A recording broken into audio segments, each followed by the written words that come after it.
আলহামদুলিল্লাহ আমরা এই জুমার দিনটাকে রাষ্ট্রীয় ছুটির দিন হিসেবে পেয়েছি, পাইছি না?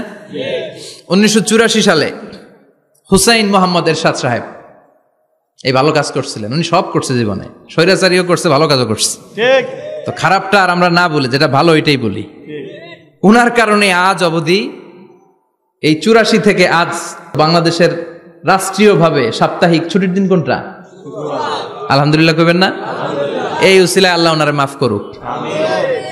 পৃথিবীর অনেক দেশে কিন্তু শুক্রবার ছুটির দিন না। আমি বছরের বেশিরভাগ সময় মালয়েশিয়াতে থাকি। মালয়েশিয়ার সাপ্তাহিক ছুটির দিন রবিবার। খ্রিস্টানদের সাথে অনেক বিজনেস তাদের মেনটেন করতে হয়, তো তারা যদি শুক্রবারে ছুটির দিন করে তাহলে সপ্তাহে 2 দিন ব্যবসা বাণিজ্য কাটা পড়ে যায়। নিজেদের কারণে শুক্রবার বন্ধ, যাদের সাথে বিজনেস ওদের কারণে রবিবার বন্ধ। আমরা আলহামদুলিল্লাহ আল্লাহর দেয়া এই পবিত্র দিনটাতে পেয়েছি জুমাবার। আলহামদুলিল্লাহ পড়েন আলহামদুলিল্লাহ। এজন্য বিশ্বনবী বললেন, খবরদার এদিনের নামাজ মিস করো না। মান তারাকা সালাসা জুমাইন তাহাউনান, গাফলতি করে টানা 3টা জুমা যে এই ব্যক্তি মিস করলো, তাবা আল্লাহু ফি কলবিহি, রব্বুল আলামিন ওই লোকটার অন্তরের মধ্যে মোহর মেরে দেয়। ওয়া কুতিবা ফি জুমরাতিল মুনাফিকিন, মুনাফিকদের খাতায় তার নাম তুলে দেয়। 3টা জুমা যদি কেউ মিস করে 2টা পানিশমেন্ট। এক হচ্ছে তবা আল্লাহু ফি কলবি, আল্লাহ অন্তরে মোহর মেরে দেয়। ভালো কথা ভাল লাগে না, নামাজ ভাল লাগে না, আজান ভাল লাগে না, ইসলাম ভাল লাগে না, শুধু মৌজ মাস্তি ভাল লাগে, গান বাজনা ভাল লাগে, এরকম আছে না নাই? জুমার নামাজে যায় না। আরেকটা হলো কুতিবা মিনাল মুনাফিকিন, মুনাফিকদের খাতায় নাম তুলে দেয়। আল্লাহ হেফাজত করো। আর জোরে পড়েন আমিন। জুমার দিন আগে আগে মসজিদে আসবেন ইনশাআল্লাহ। সবাই রাজি? আজকের মাহফিলটারে আমাদের নাজাতের ওসিলা বানাও। আমিন। এই মাহফিলের ওসিলায় আশেপাশে যত কবরস্থান আছে মুর্দেগানদের তুমি মাফ করো। আমিন। কবরগুলো জান্নাতের টুকরা বানাও। আমিন। আসুন আমরা অফিশিয়ালি আল্লাহকে একটা থ্যাঙ্কস দেই, ধন্যবাদ দেই যে আল্লাহ তাআলা আমাদেরকে আজকে এরকম চমৎকার পরিবেশে আসার বসার তৌফিক এনায়েত করলেন। আমরা পড়ে নিচ্ছি কালিমাতুশ শুকুর আলহামদুলিল্লাহ। আলহামদুলিল্লাহ। সবাই পড়েন রব্বানা লাকাল হামদ, রব্বানা লাকাল হামদ, হামদান কাসীরান, হামদান কাসীরান, তাইয়িবান, তাইয়িবান, মুবারাকান ফীহি, মুবারাকান ফীহি, ইয়া রাব্বি, ইয়া রাব্বি, লাকাল হামদু, লাকাল হামদু, কামা ইয়ানবাগি, কামা ইয়ানবাগি, লিজালালি ওয়াজহিকা, লিজালালি ওয়াজহিকা, ওয়া আযীমি সুলতানিকা, ওয়া আযীমি সুলতানিকা, লাকাল হামদু বিল ঈমান, লাকাল হামদু বিল ঈমান, লাকাল হামদু বিল ইসলাম, লাকাল হামদু বিল ইসলাম, লাকাল হামদু বিল কুরআন, লাকাল হামদু বিল কুরআন। আজকের মাহফিলে এসে খুশি না বেজার? খুশি। কম না বেশি? বেশি। সবাই খুশি? খুশি। তাকবীর পড়েন, আল্লাহর একটা ডাক দেন, বলেন ইয়া আল্লাহ, ইয়া আল্লাহ। আর জোরে ডাক দেন ইয়া আল্লাহ। আমরা বাংলাদেশে মনে করি জুমার দিন শেষে যে রাতটা ওইটা মনে হয় জুমার রাত, আসলে ওইটা শনিবারের রাত। ইয়াউমুস সাবত, ইয়াউমুস সাবত, ইয়াউমুল আহাদ, ইয়াউমুল ইসনাইন, ইয়াউমুল সুলাসা, ইয়াউমুল আরবিআ, ইয়াউমুল খামিস, ইয়াউমুল জুমআহ। এই হচ্ছে 7 দিনের আরবি নাম। তো আজকে হচ্ছে ইয়াউমুল খামিস।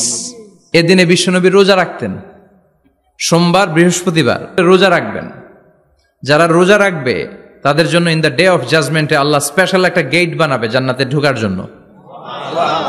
ওইটার নাম হচ্ছে রাইয়ান। মান দাখালাহু লাম ইয়াজমা আবাদা। একবার who can enter within this door he will never be thirsty again. একবার যে দরজা দিয়ে জান্নাতে ঢুকতে পারবে আজীবনের জন্য তার গলার তৃষ্ণা মিটে যাবে। সুবহানাল্লাহ। তো এই রাইয়ান দরজা দিয়ে ঢুকতে হলে আমাদেরকে মাঝে মাঝে সুন্নাত নফল রোজা রাখার অভ্যেস করতে হবে। রাজি আছেন তো? অনেক মুরব্বীরা রাখতে চায়, তো রাখতে চায় কিন্তু নিয়ম জানে না। অনেকে শুধু শুক্রবারে রোজা রাখে, এটা মাকরু। শুধু শুক্রবারে রোজা রাখা মাকরু, শুধু শনিবারে রোজা রাখা মাকরু। সুন্নাহ হচ্ছে সোম আর বৃহস্পতিবার। বিষ্ণুনবী সোমবার রোজা রাখতেন। সুইলা আন ইয়াউমিল ইসনাইন, নবীকে জিজ্ঞেস করা হলো, নবী সোমবারে রোজা রাখেন কেন? বিষ্ণুনবী বলেন ফিহি উলিদতু, এদিনে আমি জন্মগ্রহণ করেছিলাম তাই শুকরিয়া স্বরূপ রোজা রাখি। তো আজকে হচ্ছে ইয়াউমুল খামিস মানে বৃহস্পতিবার, কিন্তু আজকে মাগরিবের পর থেকে সূর্য ডোবার পর থেকে যে রাতটা শুরু হয়েছে, রাতটা কিসের রাত? জুমার রাত। এজন্য আমি সূরাতুল জুমা থেকে একটি আয়াত তেলাওয়াত করেছি।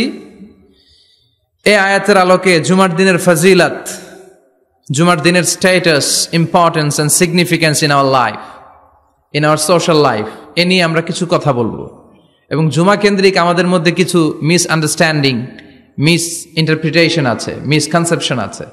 এগুলো নিয়ে আমরা কিছু কথা আজকে শুনবো আমলের নিয়তে। কিসের নিয়তে? সবাই কি একমত? তাহলে এই প্রতি মুহূর্তকে কিয়ামতের ময়দানে আল্লাহ তাআলা মিজানের পাল্লায় রাখা হলে এটা উহুদ পাহাড়ের সমান ভারী করে দিবে। আর যদি আমলের নিয়ত না থাকে 1 ঘন্টা 1.5 ঘন্টা চলে যাবে, আমল নামায় এটার কোনো ওজনই হবে না। এজন্য যারা আসছেন সবাই শুরুতে নিয়ত খালেস করে নেন যে যতক্ষণ শুনবো আমলের নিয়তে শুনবো। তো আজকে আমরা যে সূরাটা থেকে কথা বলবো সূরার নাম সূরাতুল জুমআহ। সূরার নাম কথা কয় না, জুমআহ, সূরাতুল জুমআহ। আরবি শব্দ বের করার একটু চেষ্টা করবেন, করতে করতে মুখটা নরম হয়ে আসবে, তখন আরবি শব্দ বেরোবে। ইংরেজি শব্দ, হিন্দি শব্দ বলতে বলতে আরবি বেরোয় না আমাদের। হিন্দি কইতে কইলে সব মুখস্থ। এখন বাংলার চেয়ে আমাদের ছেলেপেলারা হিন্দি বেশি জানে, ঠিক কিনা? যে বাংলা ভাষার জন্য আমাদের সালাম সালাম হাজার সালাম, ওই বাংলা ভাষারে ভুলে আমরা এখন হিন্দি ঢুকাইছি। আল্লাহ হেফাজত করো। তো আজকে যে সূরা থেকে কথা শুনবো সূরার নাম সূরাতুল জুমআহ। সূরার নাম সূরাতুল জুমআহ। বলেন সূরার নাম কি? সবাই বলেন সূরাতুল জুমআহ। আবার বলেন সূরাতুল জুমআহ। এই তো হয়ে গেছে। I consider this program as a class. Class মনে করি। I consider this tafsir as a class. তো উত্তর করতে হবে। টিচার প্রশ্ন করলে কি করতে হয়? উত্তর করলে আমরা কিছু শিখে যেতে পারবো। ইমানের একটা চেতনা লাগবে। ঘুমায় পড়লে হবে না। ঘুমায় থাকে যারা, ওই শ্রোতাদেরকে আমি বক্তব্য শোনাই না। আমি বক্তব্য শোনাই যারা জেগে থাকে, যাদের ইমান জ্বলে ওঠে, ঠিক কিনা? যে ইমান প্রয়োজনে জ্বলে ওঠে না, যে ইমান সত্য ন্যায়ের কথা বলে না, যে ইমান প্রয়োজন